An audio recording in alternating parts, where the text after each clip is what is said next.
3 years. 3 years, and I'm not mad I had to wait. What's up, YouTube? My name is Jason, and this is my take. And I'm back.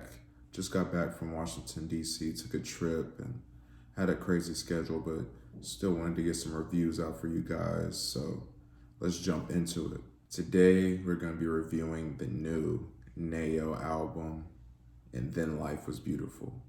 Nayo is a London singer-songwriter who I first discovered 3 years ago in 2018 with her album Saturn, and I immediately became a fan. Her voice is truly unlike any others. It's elegant, it's heavenly, and I simply just could not get enough of it on this album. But ultimately what disappointed me was the fact that for 3 years, I've been here waiting on a new Nayo release. It's finally here, and man, it was well worth the wait, because this album is just everything I needed. It's amazing. This album is 13 songs, running about 45 minutes. And on it, we see Nayo discussing things such as her fears, removing herself from bad relationships, as well as her self-worth. The album opens up beautifully with the title track, And Then Life Was Beautiful, where Nayo is essentially talking about how, things that happen, whether it's this pandemic, struggles in life, things happen, but we have to appreciate that process because life is beautiful. And when we get to the other side of that struggle, of that pain, we get to see so much that there is to appreciate about this life that we're living. There's a lot of beauty in it. There's a lot of love. There's a lot of happiness, joy that this life does bring. And sometimes it is hard to see that with the different things that we may go through. The wet guitar loop and the funky bass line paired up with Nayo's just angelic vocals make for a very beautiful intro. I love the sparkly bells that play behind the elegant strings on the song Messy Love.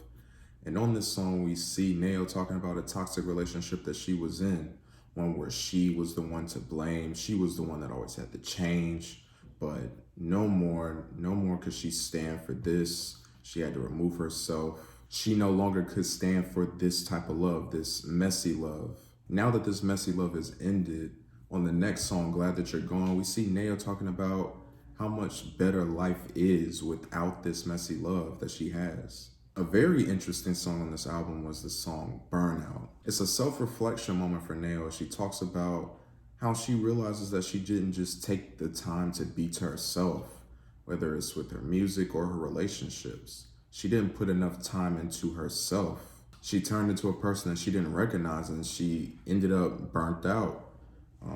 Rather than just, relaxing and just being to herself, growing and learning more about herself personally, rather than, making sure that she's fulfilling her obligations, making sure she's putting music out, making sure that she's there for others rather than focusing and being there for herself. This song goes hand in hand with the song Wait, where Nayo just pauses and stops, because in this life, we're not perfect. We have to make mistakes and we have to grow. So if we just stop and just let life happen and let the mistakes happen, we can grow, we can learn, and just be better people. There was a simple piano pattern on this song, and Nayo still floated over it. And it just made me realize that with as beautiful of a voice as she has, she can really do so much even with so little. I was not expecting a Nayo and Lucky Daye duet combo, but we got that on the song Good Luck, as the two just talk about saying good luck to,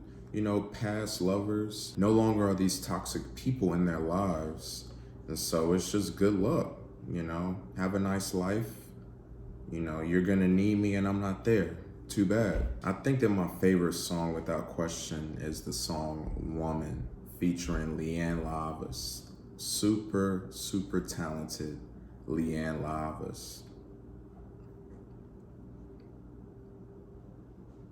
who easily had the best R&B album in 2020, her self-titled album. Ultimately, these two just created an anthem for women, praising and uplifting them, because without women, where would we be? my goodness, do their voices blend so well on this song. I love the part where they were trading a line. They did it like in the middle and right at the end of the song where Lianne says, "If God is a woman, on Sunday I'ma worship us." And then Nail comes in and she says, "Take my mirror out the bag and fill it with confidence." And I just love that stretch. Another dope collab on this album was the song Postcards with serpentwithfeet. And we saw these two team up earlier this year on serpentwithfeet's album, Deacon. On this song, we see both of them reflecting on past loves who are now very far away in different locations.